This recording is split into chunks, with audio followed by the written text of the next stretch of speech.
Good morning, everyone. Thank you. We're going to try it one more time, though, because I heard about 3 of you. Good morning. Hey, there we go. Welcome. We are about to get our service started, so please rise in body or in spirit and join us in singing. Enter, rejoice, and come in.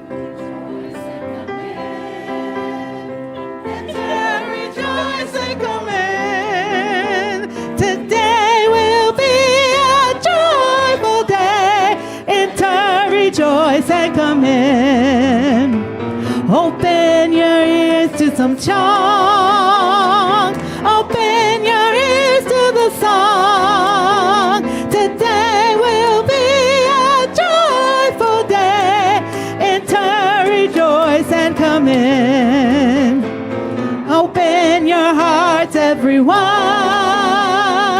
Open your hearts, everyone. Today will be a joyful day. Enter, rejoice, and come in. Don't be afraid of some change. Don't be afraid of some change. Today will be a joyful day. Enter, rejoice, and come in. Enter, rejoice, and come in. Enter, rejoice, and come in. Today will be a joyful day. Enter, rejoice, and come in.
Good morning.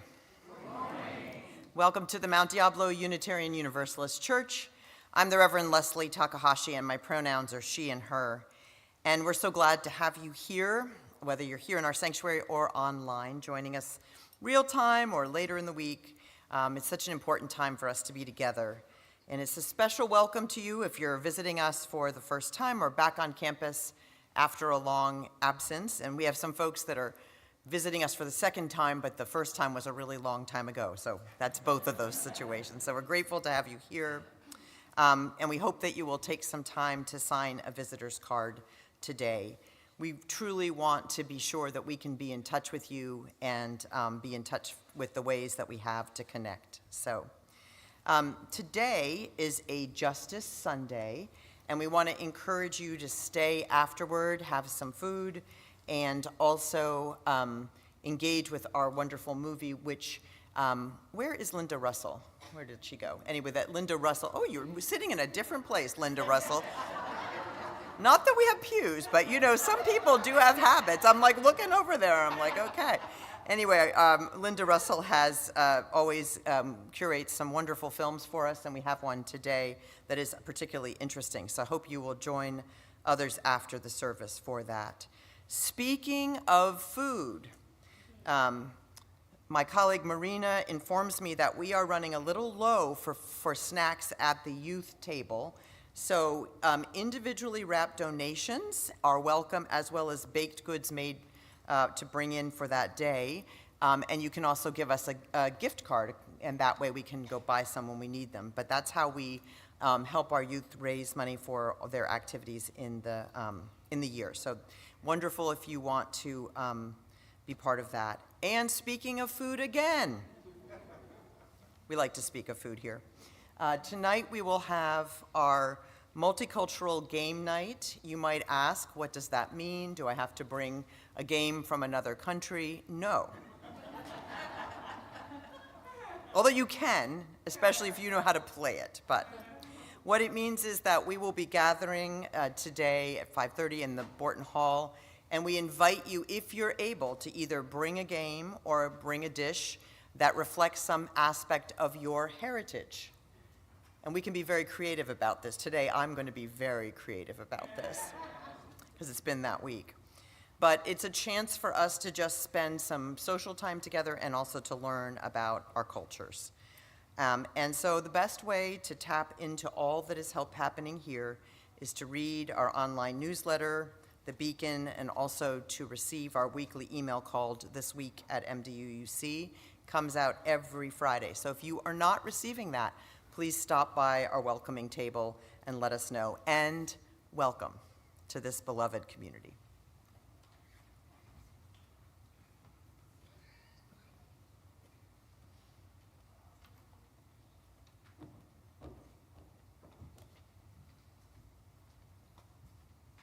Good morning. I am Patricia Craven, a member of your Board of Trustees, and my pronouns are she and her. Welcome to our service. We bring to life our Unitarian Universalist values.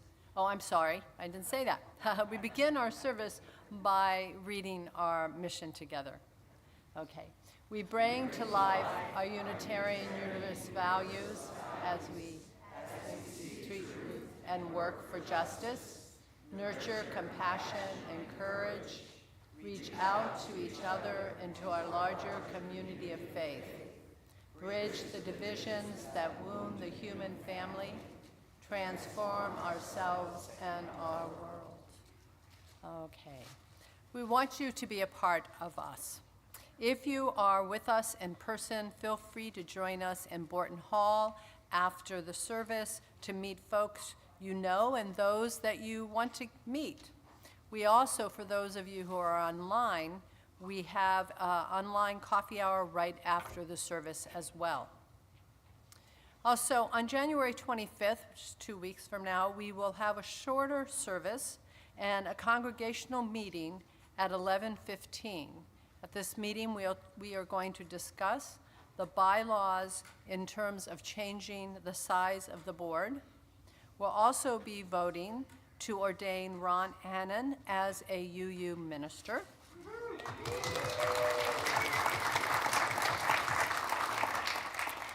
And we will also discuss a congregational resolution to eliminate the use of fossil fuels on our campus by 2035.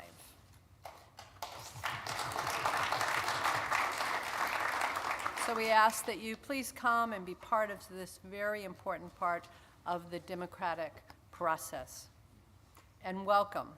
It's good to be together.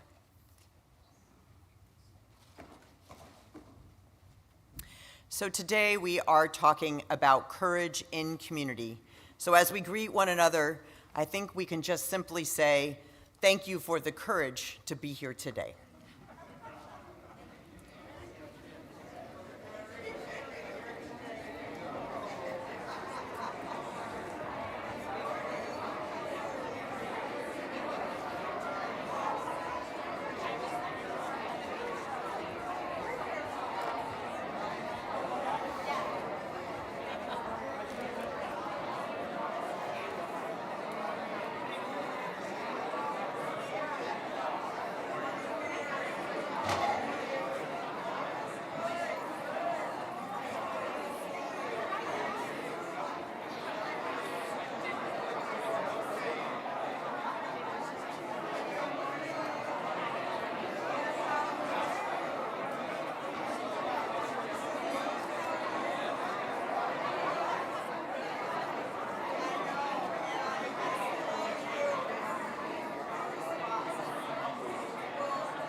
In hope, in prayer, we find ourselves here. In hope, in prayer, we're right here. In hope, in prayer, we find ourselves here. In hope, in prayer, we're right here. We rise, humbly hearted rise, won't be divided rise, with Spirit to guide us rise. In hope, in hope, in prayer, we find ourselves here. In hope, in prayer, we're right here. In hope, in prayer, we find ourselves here. In hope, in prayer, we're right here. We rise. All of the children rise. Elders with wisdom rise. Ancestors surround us rise.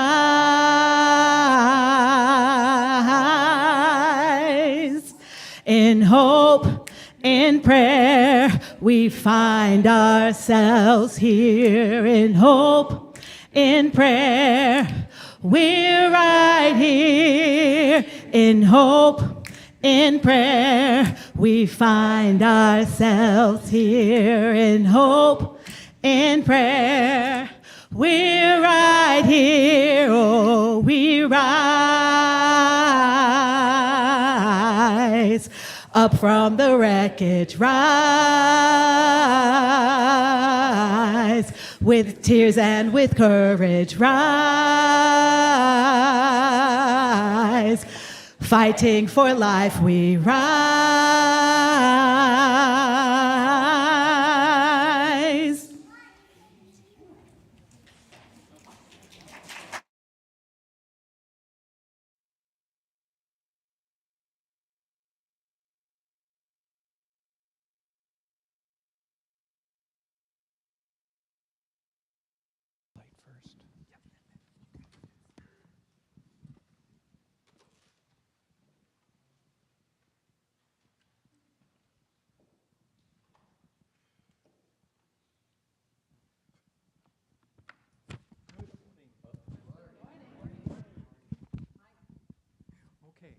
Good morning. I'm Dan Balzo. Courage is not the absence of fear, but rather the assessment that something else is more important than fear.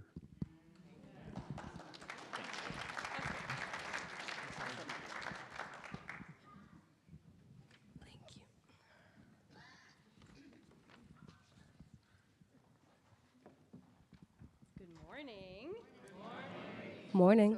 Come scoot more this way. I'm scooting. So recently, our Unitarian Universalist denomination took an important step together. After lots of conversation and discernment and collective wisdom, we voted to update the language of Article 2, which names our shared values and our accompanying covenantal statements. And this shift reflects a desire to be more inclusive and more honest about who we are becoming as a faith. At the heart of this update is a clear commitment to center love, which is not just a vague feeling, but a guiding force for how we live and how we act and how we care for one another in our community. Our values are justice, equity, transformation, pluralism, interdependence, generosity, and love. And love is at the center of all of these values. And to help us engage with and display these values, I invited Forrest to create some artwork that represents each of these values. Art has a way of opening us up and letting us feel meaning even before we fully understand it. Forrest is going to share each piece of art with us and speak briefly about how they approached each of these values.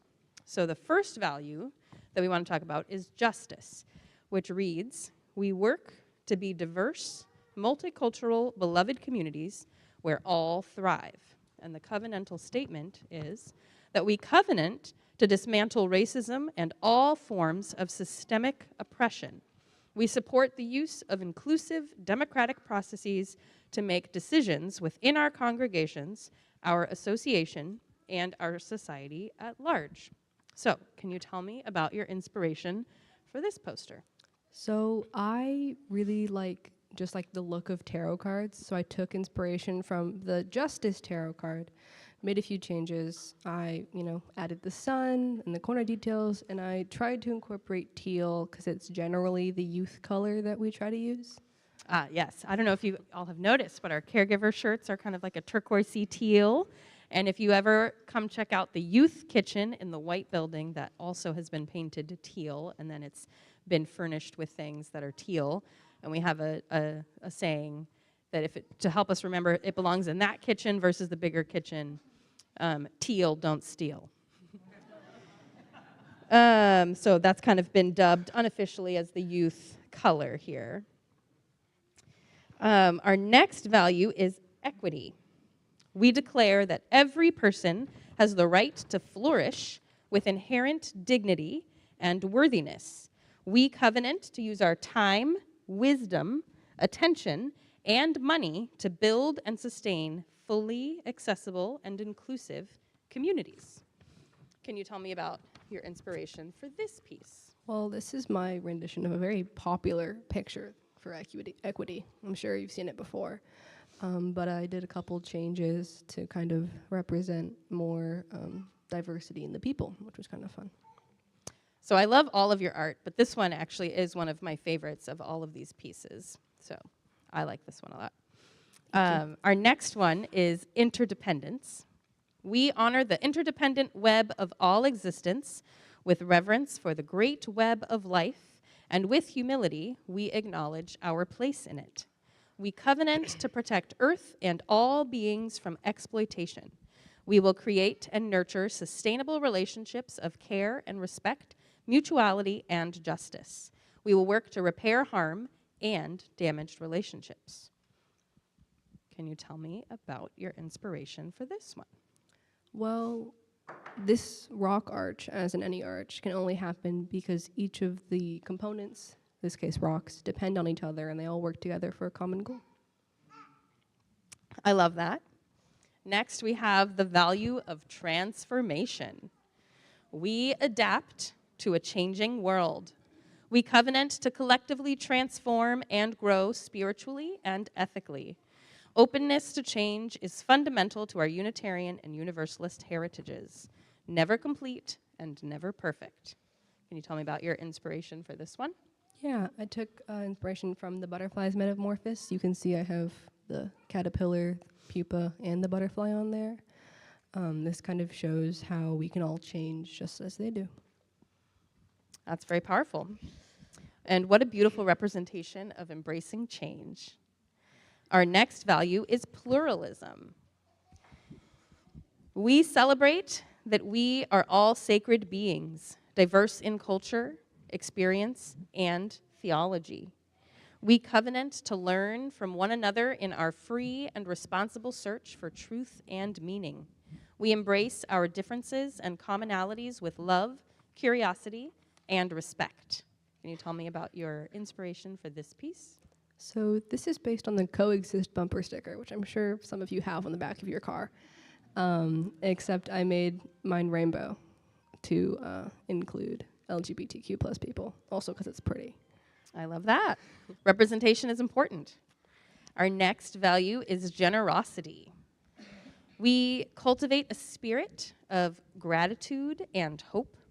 We covenant to freely and compassionately share our faith, our presence, and resources. Our generosity connects us to one another in relationships of interdependence and mutuality. What was your inspiration for this piece? Well, the hands are offering things. This picture, it's love, but it's meant to show how we share things even if it's just love. Love is so important and centers everything that we do, which brings us to your final poster and value of love. And what inspired this piece? Well, you can't really tell, but it is people circling the earth.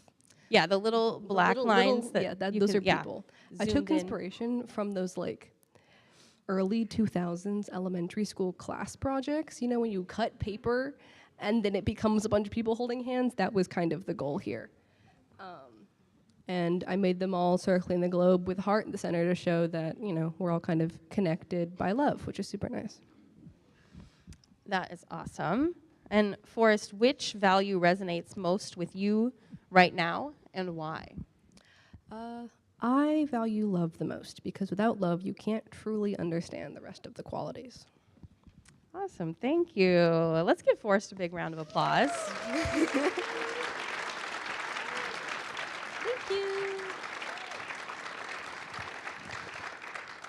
you. Forrest is a graduating senior this year and is going off to college in the fall. And you can, yeah.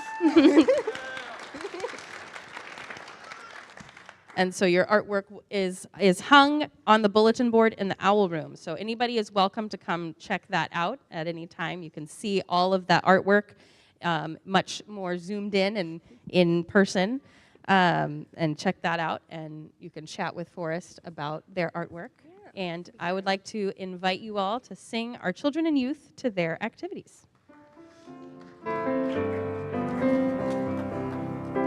May your mind be open to new learning. May your lips bring truth into the world. May your hearts know love and your hands do the work of justice as you go your way in peace. As you go your way in peace.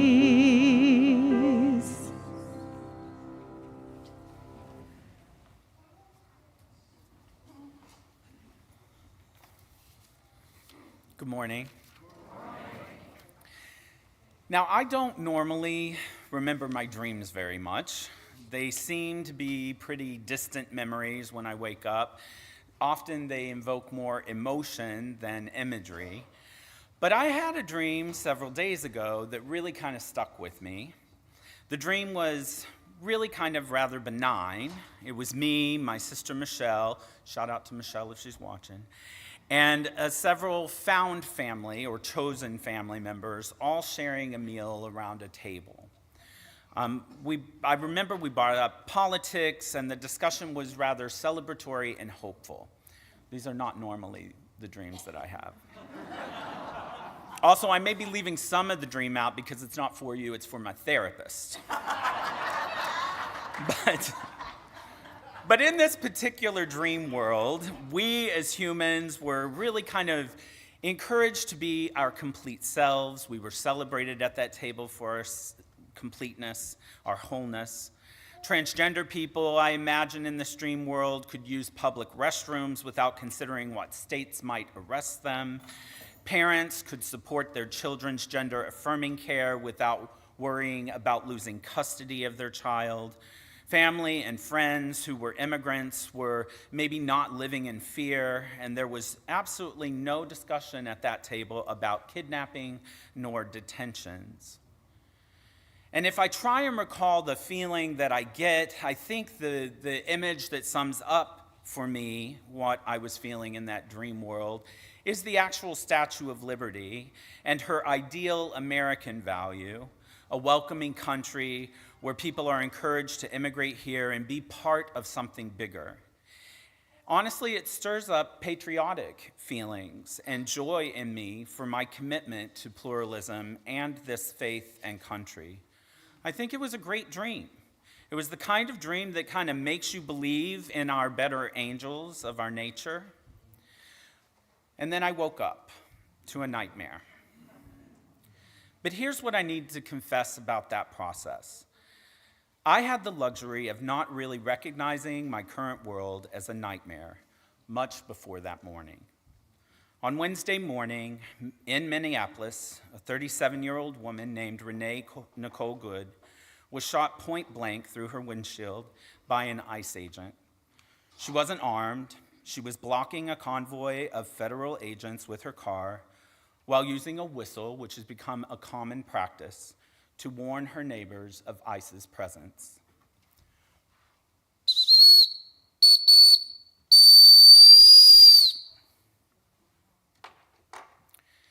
This is what got Renee Good in Minneapolis killed. A simple warning about ICE's presence. That is the sound of waking up and staying awake. This is just one of many nightmares that we are living with right now and that many of us are waking up to. But we must acknowledge that many of our siblings have been living this nightmare for centuries. For Black Americans, for Native Americans, for so many whose bodies have been targeted since this nation's founding, this has never been a dream world that becomes a nightmare, but rather it is a nightmare that requires a dream. That's what privilege does. It lets you sleep until the nightmare reaches your door. Some of you never got to sleep. Some of you have been awake your entire lives, watching the rest of us finally open up our own eyes. The work before us isn't about white people like me discovering something new. To me, the work is about finally listening to those who have been in this fight all along and finding the courage to engage with them. The land on which the Statue of Liberty was stolen, many of the huddled masses yearning to breathe free were brought here in chains. Since its inception, the promise of liberty has always come with an asterisk, a footnote, a list of people who do not count. And here I am, a white queer man who, albeit has experienced my own fears about safety and belonging, but who still carries the protection of whiteness. I got to sleep through decades of my life, of this nightmare, because it wasn't happening to people who look like me, until it started to. Renee Good was a queer mother. In our faith tradition, we often lift up certain stories to cultivate a type of courage in ourselves, though we don't always tell the full story. For example, we celebrate Theodore Parker for hiding escaped enslaved people, but we simultaneously often leave out the stories of the Black abolitionists who created the networks that white sympathizers like him could even participate in. Or we celebrate James Reeb for walking in Selma and losing his life there, while neglecting to lift up the Black organizers like Amelia Boynton and John Lewis, who were critical in organizing the efforts and supporting the Selma nonviolent movement at all. And at our immigration vigils, we sing a song called Courage, and we're going to be singing it a little later today in the service.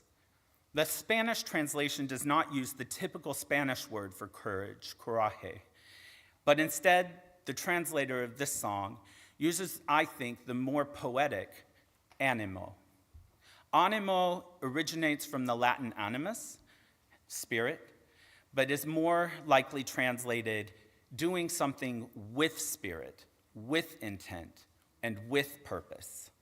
This is the kind of courage we need today. Courage that shows up with spirit in our phone banking efforts to our politicians and our local council members.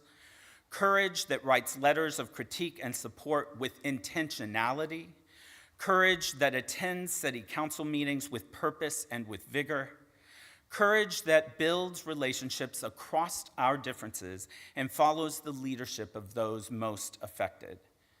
This animo, this courage, is exactly what our new Mosaic class started yesterday.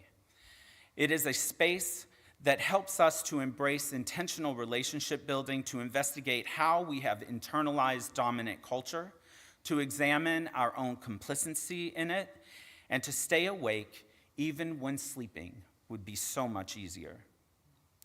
In our pursuits of heaven on earth, may we strive to be of service to those who never get to sleep, perhaps by creating intentional spaces of rest and joy for them alone. May we find the courage to remain awake and refuse to accept this nightmare as permanent. May we sign up for Mosaic. May we flood our representatives this week with phone calls and texts and letters and build the relationships that resistance requires. But for now, come, let us worship together with our eyes and hearts awake.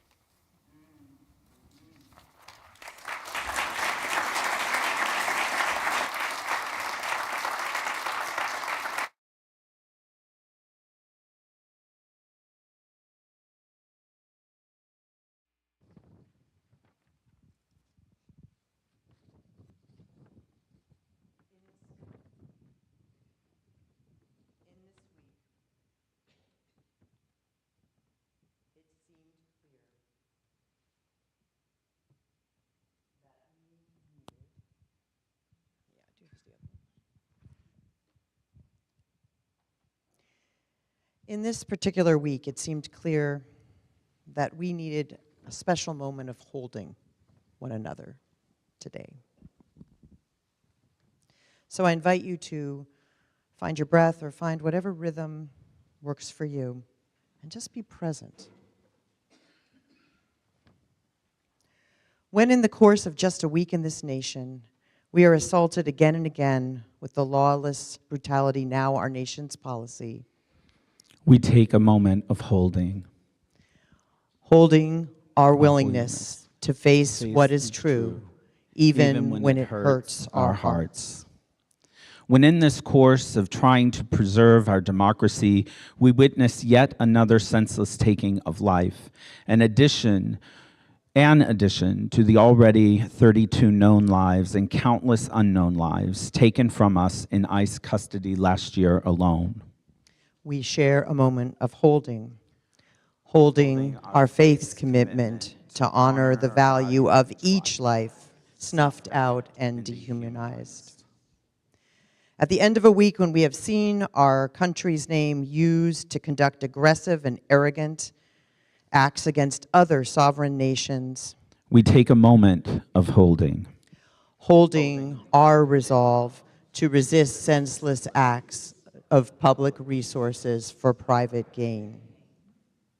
And at a time when ideals may seem empty and hope battered, when words are inadequate, we pause together in this moment of holding our determination to summon the everyday courage to challenge, to resist, and to reimagine. Through our actions, we make this moment a pledge of engagement made possible together as we share this moment of holding. And as we come up a little bit later in the service and drop our stones, we invite you to, if you feel so moved, take a stone from the bowl over on the pillar, the white pillar, and just add that to our collection to hold our common pledge of courage and holding. Thank you. For our congregational song today, we are going to be singing Courage, My Friend, which is attributed to the anti-apartheid movement in South Africa, sung as protesters were being taken to jail and as a way to learn people's names in the jail cell.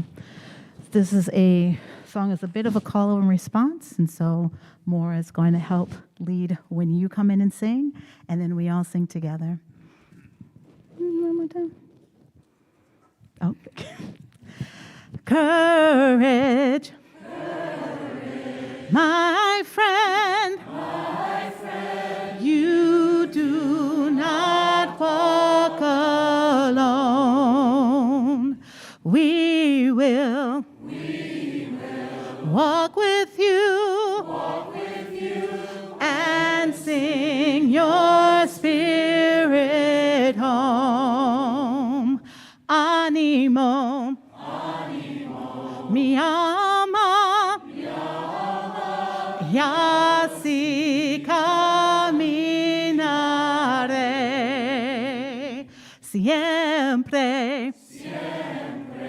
junto a ti, y así yo creceré. Freedom, my friend, you do not pray alone. We will pray with you, and sing your spirit home. La libertad, mi alma, y así yo rezaré, oraré, junto a ti, y así yo viviré.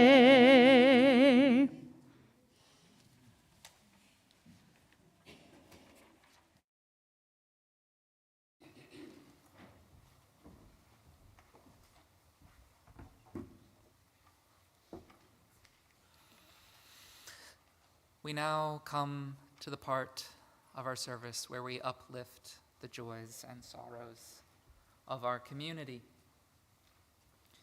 If you have written in our Joys and Sorrows book and would like to light a candle, please come join us over here. To begin with, Reverend Leslie has written in the book, and I know we all echo, for those struggling with the effects of contagious things going around, we wish you a speedy recovery. I know there are several people in our chat who are joining us remotely because they are unwell. So please let us know if you need something. Carl Livengood has written, ICE must be humanized, become caring, not a brown shirt organization.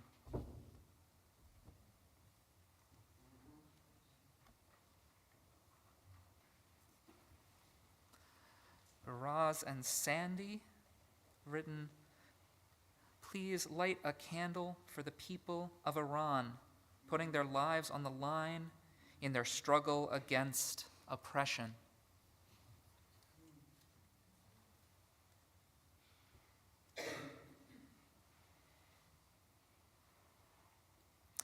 Kevin has written, lighting a candle for Juliana Witter, who passed away December 3rd after a long battle with an eating disorder.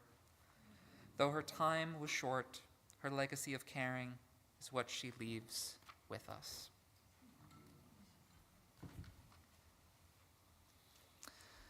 As always, we light a candle for those things for which we do not yet have the words, those things we are carrying in our hearts, be they joys or sorrows, or somewhere in between. And then I'll ask Reverend Leslie to light a candle for the sake of those who have bought into the lie that might makes right. Yes, we must resist them. We must stand up to them. But we must also pity them and pray or hold them in our hearts that they might see a better way forward. Thank you.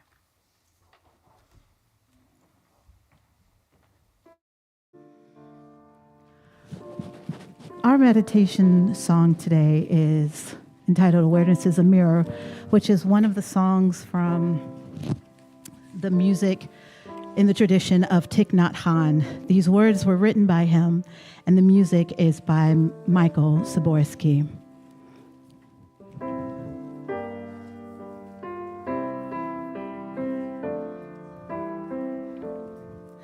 Awareness is a mirror, awareness is a mirror, reflecting the four elements.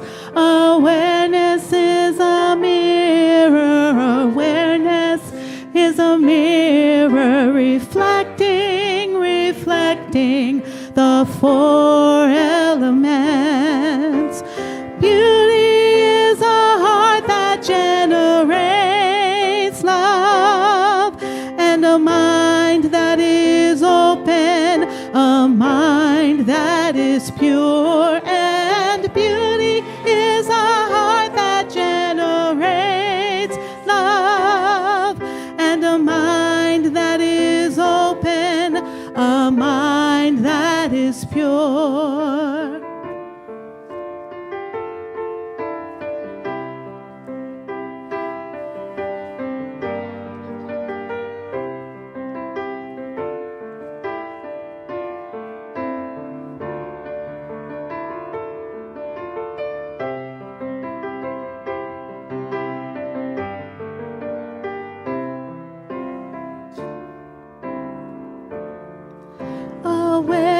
Awareness is a mirror.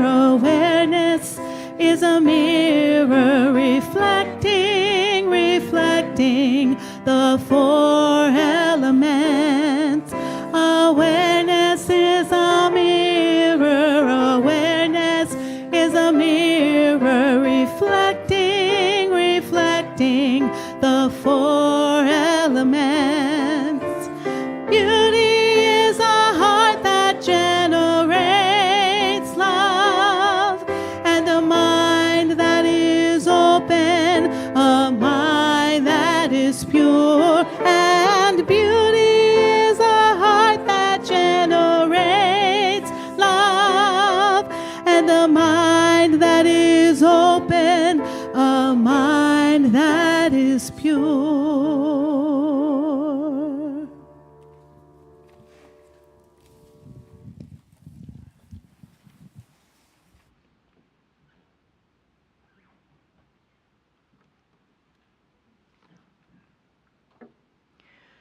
In a moment, I'm going to invite you to join me in the spirit of meditation and prayer, but first I'm going to ask you to look around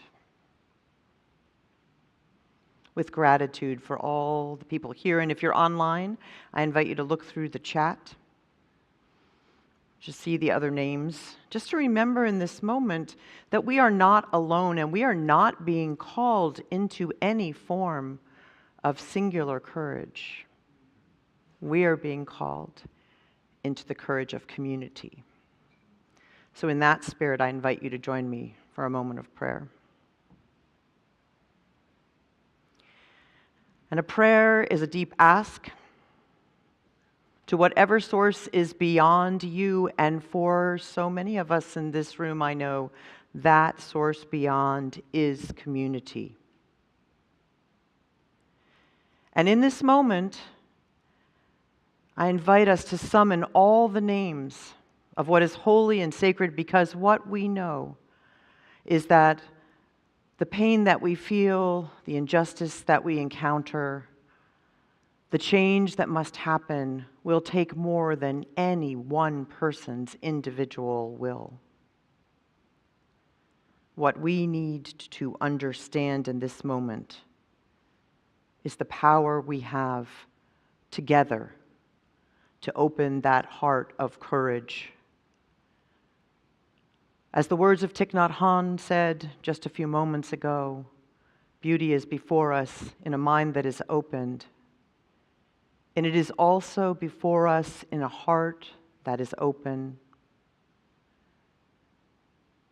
So whatever the sources we feel of being held, of being known, of being embraced, wherever we are today, in our own personal worries and fears that continue to exist in this overwhelming world, wherever we are in relationship to the overwhelm, can we hold together that kind of courage that is an opening of our collective heart?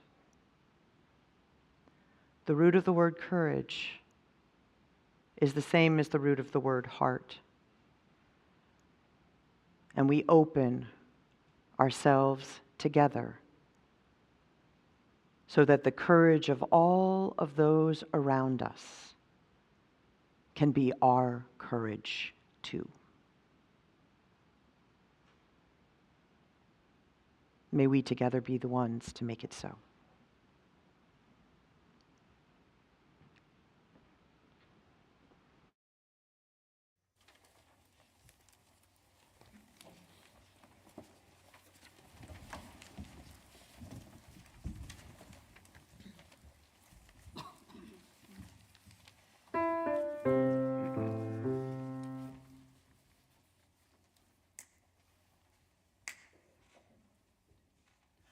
As for me and my house, you will find us serving peace. As for me and my house, you will find us serving peace. As for me and my house, you will find us serving peace. Peace for all right now. As for me and my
So each month on Share the Plate Sunday, which is today, we come together to lift up a community and justice partner with our collective offerings.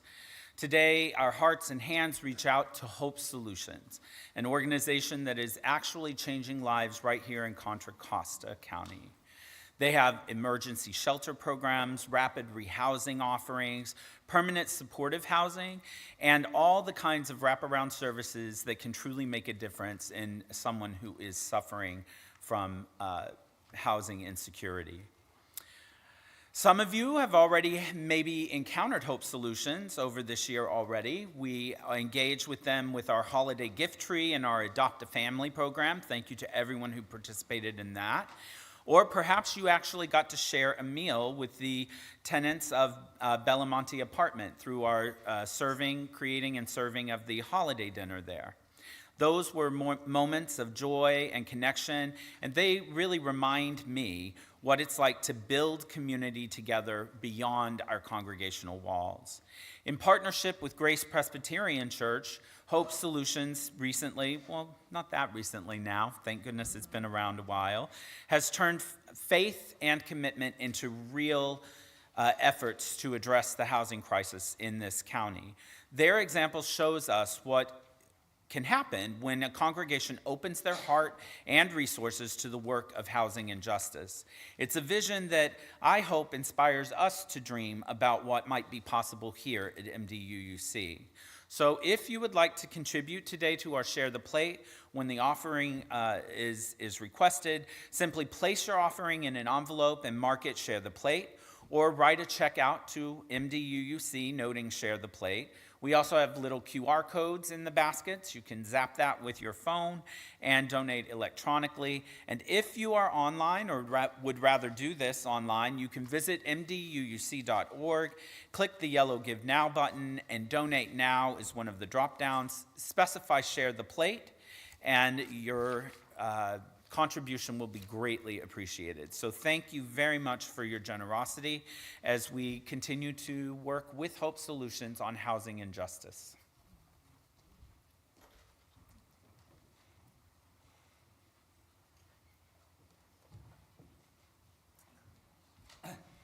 Speaking of the plate, I'm Jim Lincoln, member of the board, he, him, his. I have been a UU for a long time. My parents switched from Methodism to Unitarianism in 1950, but I need my home church and larger faith community now more than any time, any before, and I think that's true of many of us. The church provides me with connection and support, and it keeps me moving forward and focused on what matters. I'm less likely to sink into ennui and despair with each new day's delivery of another slew of horrors perpetrated by the malign forces busily destroying our country. But my church and other mainstream faith organizations as well, Pope Leo has been a wonderfully strong voice for sanity and decency, are also major agents of the resistance to the forces attacking us and those we care about. Our interfaith vigils at the immigration courts, the efforts of MDUUC to protect and defend the vulnerable, and our shouting out of our values, diversity, equity, inclusion, democracy, and freedom of speech and thought. But we have to support the church and our religious movement with our gifts of time and treasure. Please do consider how much the church means to you and how much we need to support it in these awful times, with our annual pledges of financial commitment and our one-time gifts. Both are vitally necessary. So you know the routines, I think, on how to give. Those of you who are watching this on the live stream can go online and use your phone or your PC. Follow the instructions on how to give. Those in the sanctuary can do that as well, or you can drop a check or some cash in the basket as the ushers bring it around. Will the ushers please come forward?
Would you please join me in the dedication of the offering? To the work of this community in transforming ourselves and our world, we dedicate ourselves and our offerings.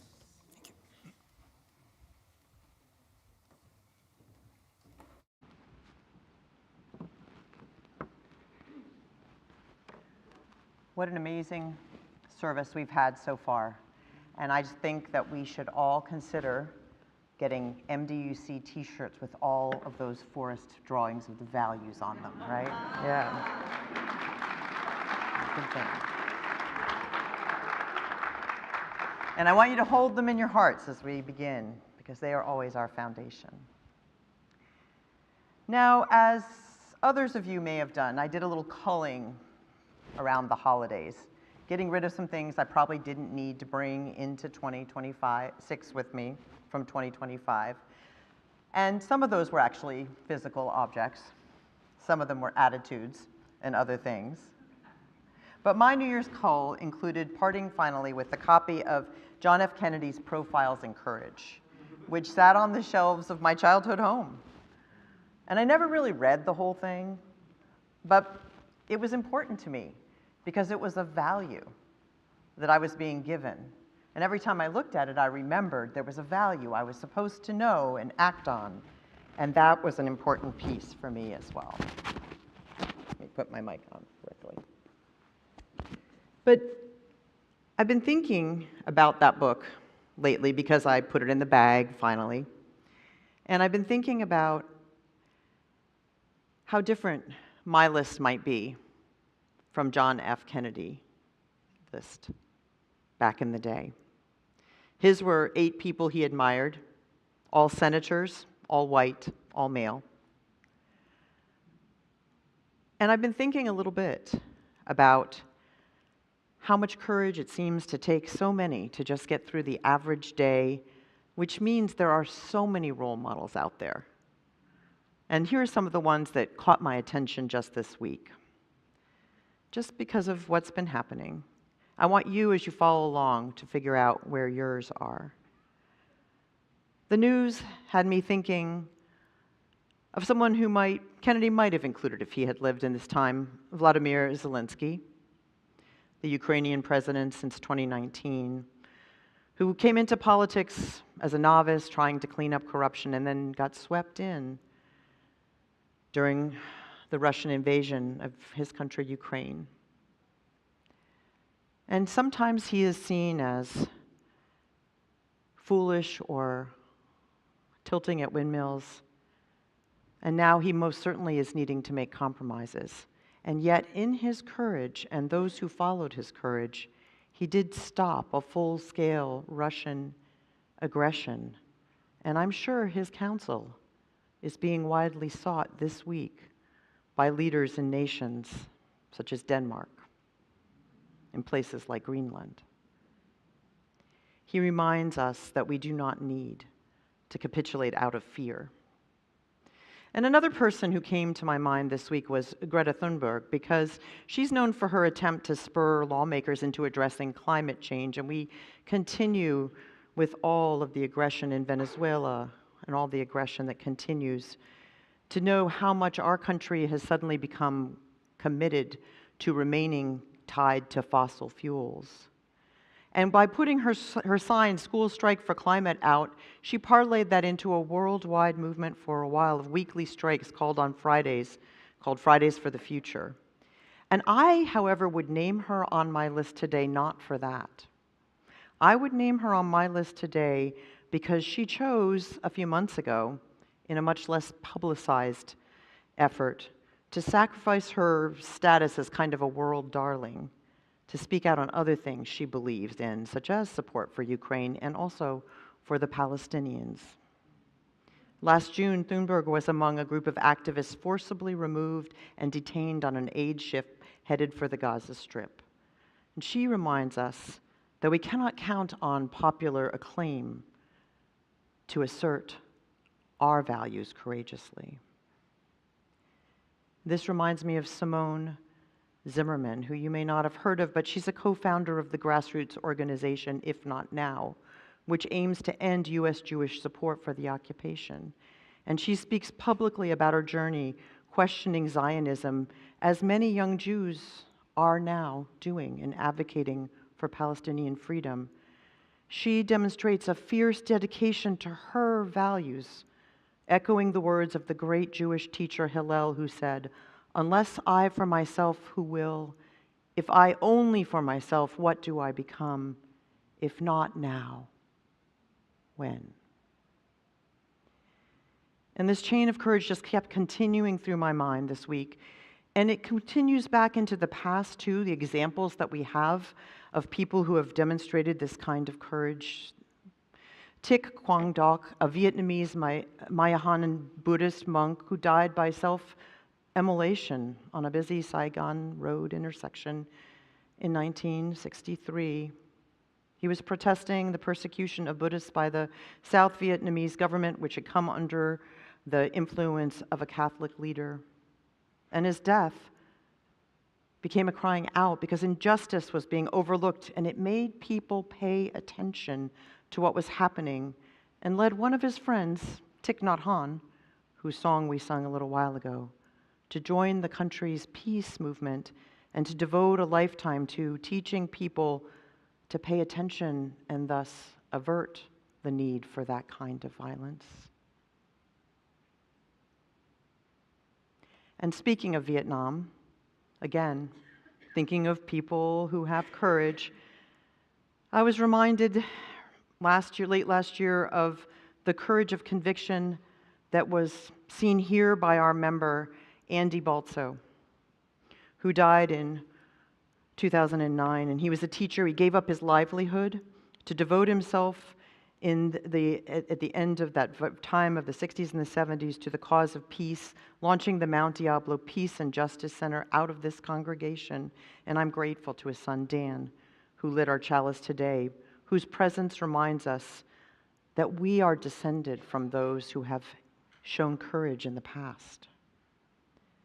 And another teacher in the news this week. See, it just keeps going on and on. It's not that hard to come up with 8. It's harder to just boil it down to 8, but that's a different issue.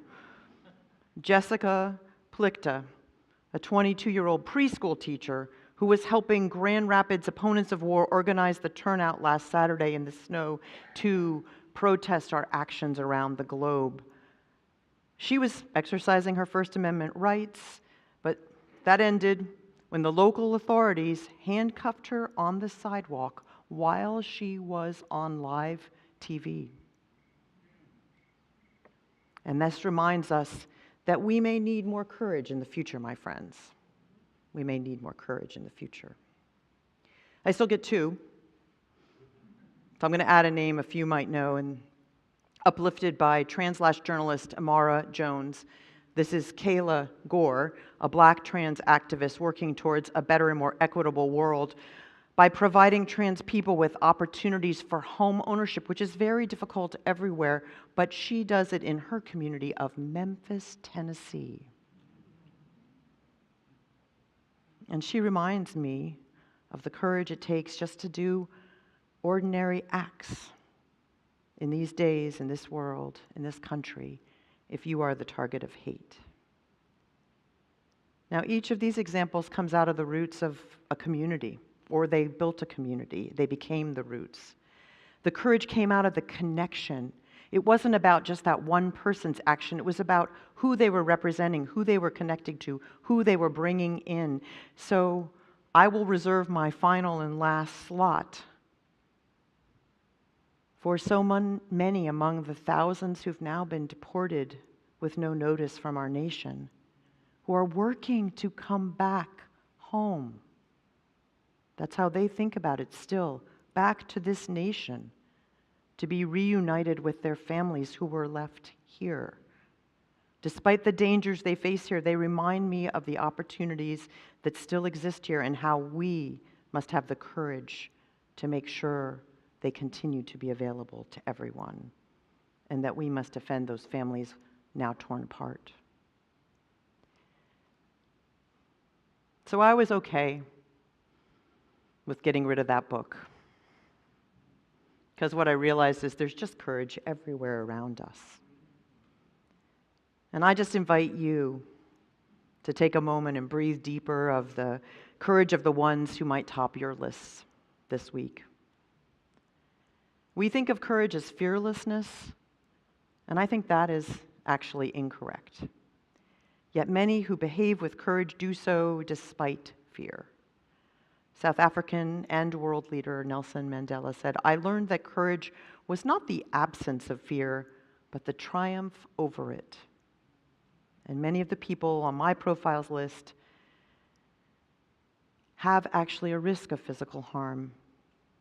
And yet, just as compelling, the research shows over and over and over, we often do not act out of our values, such as the ones we saw so beautifully displayed by Forrest, because of the fear of something else, social rejection. Social psychologist Catherine Sanderson says we are actually often paralyzed by our fear of peer pressure. We want to be liked, and that means we are highly motivated not to be ostracized by others in our group or even by strangers that we've never even met and may never meet again. That we don't name that fear to each other because we're kind of ashamed of it. But it's painful, and we'll go to great lengths to not challenge the behavior of those in our group, though sometimes, she says, the discrepancy between what we know should be and what we see is so painful it should cause us to act. And yet, as we just saw in the list that I shared, in groups where part of the bond is a sense of shared risk and responsibility, this kind of courage is commonplace. This is where I think we have come to understand the kind of courage that has kept people going, as Reverend Rodney said, for generations and generations. And if we look, it is all around us. The beloved ones we witness lining up outside the Concord Immigration Court each week, and those who come with them, even though sometimes it's dangerous for them as well. And those working at jobs every day, including beloved here and beloveds of beloveds here, even though they do not know when they might become the next target. And people living with disabilities who have come to venture into spaces without knowing if their most basic needs can be met, and now who know they must fight for even the health care, which for them is a literal matter of life and death.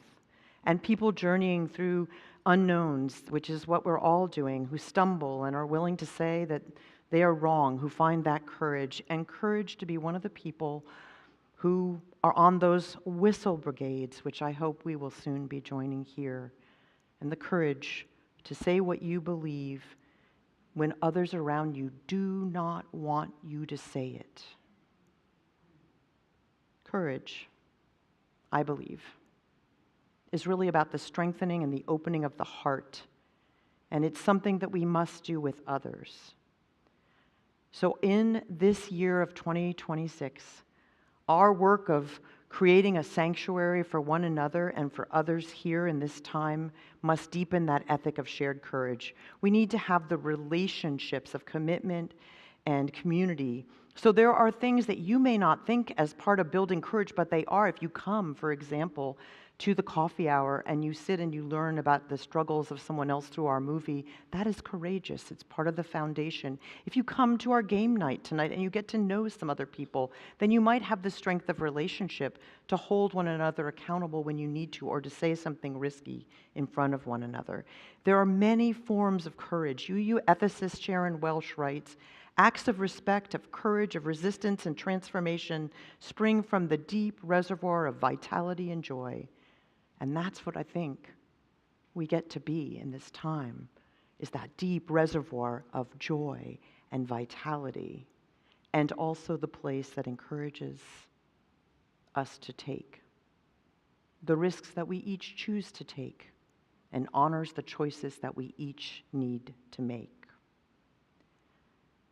I am grateful that we have the lessons of those who have walked in these spaces for all of their lives and for generations and generations of their family lives. As we speak, Apache Stronghold leader Dr. Wensler Nossi, who was with us in the fall, is walking 60 miles from his home to be present at the U.S. District Court of Appeals which is taking up the case of the beloved sacred land that he has been working on for decades now. It is not looking good, but this is what he says. Today, President Trump said he wants to destroy our holy ground so that a foreign-owned corporation can send copper to China. This is about our fight, about our identity as a nation. Will we respect religious freedom? Will we safeguard our environment for our children and our grandchildren? Or will we sacrifice it all for corporate greed? No matter what happens, I call on all people to continue to pray for justice and to be with us in protecting Oak Flat, and thus protecting our children and grandchildren, Mother Earth, and everything that is sacred.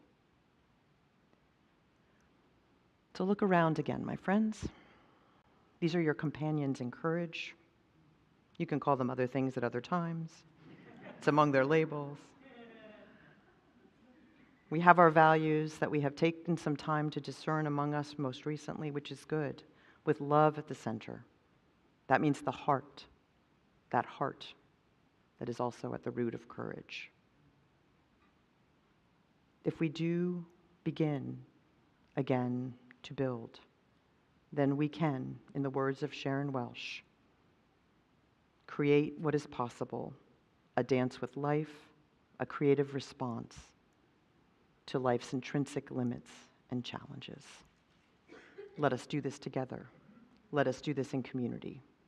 Let us do this with courage.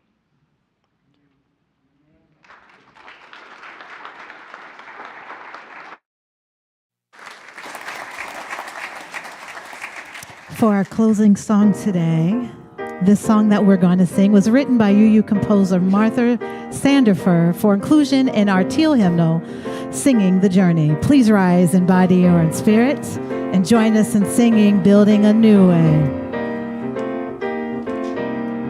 We are building a new way. We are building a new way.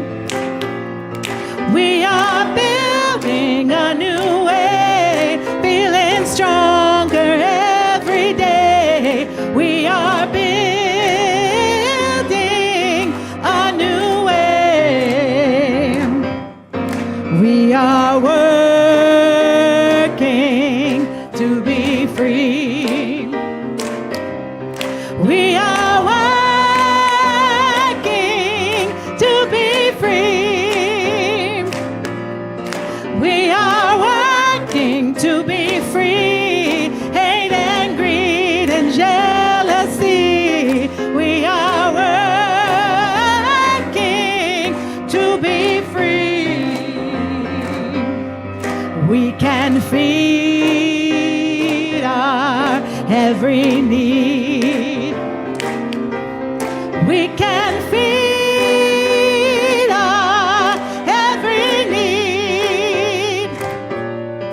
We can feed our every need. Start with love, that is the seed. We can feed our every need.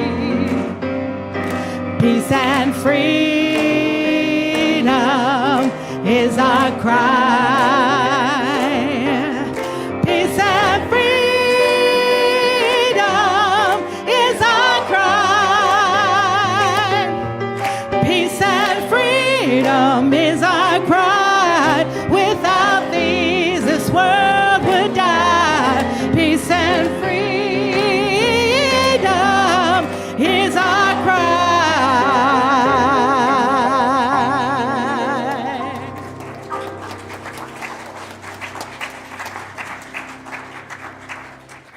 And I am going to ask Reverend Rodney to be ready to extinguish our chalice, but first, our amazing intern Aiden is going to light a candle, because people around the world have been asked to light a candle, a flame, which is sacred to the Apache, to accompany Wensler Nossi on this journey and his people.